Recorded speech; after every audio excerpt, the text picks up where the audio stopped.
Hello दोस्तों, मेरा नाम है दिग्विजय और मैं स्वागत करता हूं आप सभी का MBD स्टोरी टेलर पर।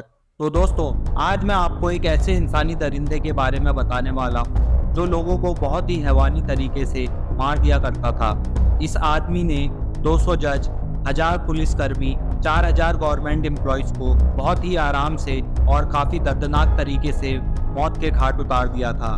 और इस इंसानी दरिंदे का नाम है पाब्लो एस्कोबार, जिसका जन्म 1 दिसंबर 1945 को कोलंबिया के रियो नाग्रो शहर में हुआ था। पाब्लो के पिता एक किसान थे और माता एक पब्लिक स्कूल में टीचर थी।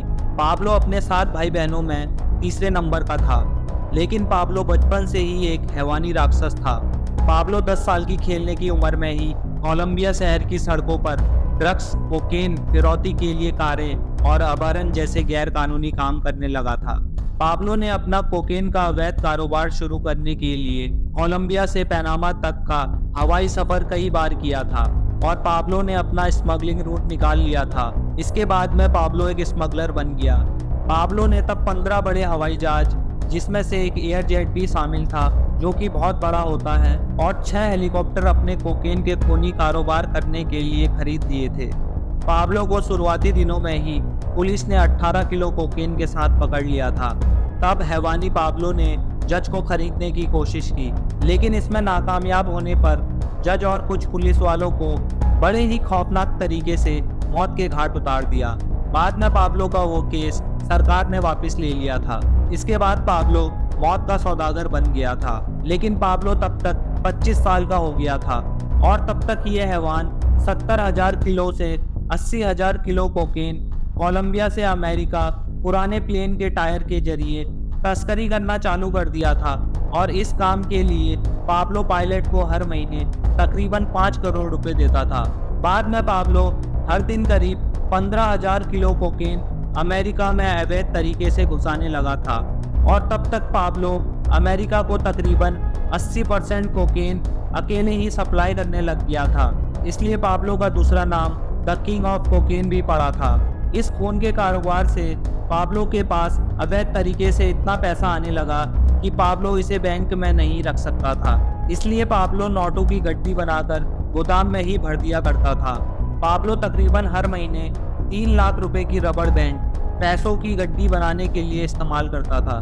1989 में फोर्ब्स मैगजीन ने पाब्लो को 25,000 अरब डॉलर के साथ दुनिया का 7वां सबसे अमीर इंसान बताया था। लेकिन इस बात पर पाब्लो के छोटे वाले लड़के ने फोर्ब्स मैगजीन वालों को जाकर ये बात कही कि आप लोग अंदाजन संपत्ति के करीब भी नहीं हैं। पाब्लो ने एक बार कोलंबिया गवर्नमेंट से ये बोला कि देश का सारा कर्ज वो भर देगा, पर शर्त ये है कि उसके ऊपर से सारे चार्जेस हटा दिए जाएं। पर कोलंबिया गवर्नमेंट इसके खिलाफ थी। पाब्लो के गोदाम में रखे हुए पैसों में से तकरीबन 1000 करोड़ रुपए चूहे या फिर किसी प्राकृतिक आपदा के कारण नष्ट हो जाते थे। पाब्लो अपने दुश्मनों के लिए यमराज था। वो सबसे पहले अपने दुश्मनों को पैसे ऑफर करता था। अगर वह नहीं मानते थे तो पाब्लो उसको मौत के घाट उतार देता था। पाब्लो ने अपना एक आलीशान महल बनाया था। ये महल 20,000 स्क्वायर किलोमीटर में स्थित था। उसमें पाब्लो ने एक जू, एक आर्टिफिशियल झील और मनोरंजन के लिए काफी कुछ बनवाया था। पाब्लो के जू में टाइगर, हिप्पो, लायन ऐसे कई सारे जानवर रहते थे। पाब्लो उस जगह पर ड्रग्स स्मगलिंग की पार्टी भी किया करता था। इन सब से अलग पाब्लो की एक दूसरी इमेज भी थी। पाब्लो गरीब और ज़रूरतमंद लोगों के लिए स्कूल, हॉस्पिटल, इन सब का निर्माण भी किया करता था। इसलिए कोलंबिया के कई सारे लोग उसे अच्छा भी मानते थे, तो उसे वो लोग रॉबिन हुड भी कहते थे। पाब्लो ने 27 नवंबर 1989 को आकाश में उड़ रहे एक विमान को बॉम्ब से उड़ा दिया। उस फ्लाइट का नाम अवियाना 203 था, क्योंकि उस विमान में 1990 के राष्ट्रपति पद के उम्मीदवार लुई कार्लोस गैलन था और इस विमान के धमाके के साथ 110 बेकसूर लोग भी मारे गए थे। ड्रग्स और कोकेन के खूनी कारोबार के गुनाह के लिए तब की गेवरियन सरकार के अनुरोध पर पाब्लो सरेंडर करने के लिए मान गया था, पर पाब्लो ने शर्त रखी कि वो जेल को खुद डिजाइन करेगा। तब गेवरियन सरकार ने उसकी शर्त मान ली थी। फिर पाब्लो ने एक 5 स्टार होटल के जैसी एक बहुत ही आलीशान जेल बनवाई थी और उसी जेल से पाब्लो अपना खूनी कारोबार आगे बढ़ा रहा था। लेकिन बाद में गवर्नमेंट ने पाब्लो को जेल से हटा दिया।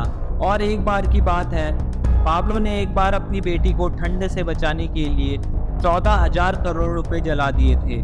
और एक बार तो पाब्लो ने सिर्फ अपनी अच्छी अच्छी बातें छापने के लिए एक रिपोर्टर को पूरे 50 करोड़ रुपए दे दिए थे।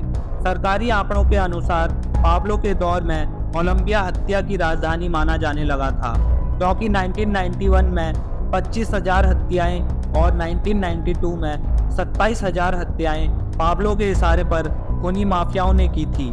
इसके बाद पुलिस एक्शन में आ गई थी और पुलिस ने 600 माफियाओं को मार दिया था। इस दरिंदे को 2 दिसंबर 1993 को पाब्लो की ही वाइफ की इंफॉर्मेशन के आधार पर उसके बर्थडे के ठीक 24 घंटे बाद कुछ पुलिसकर्मियों ने उसका इनकाउंटर कर दिया था।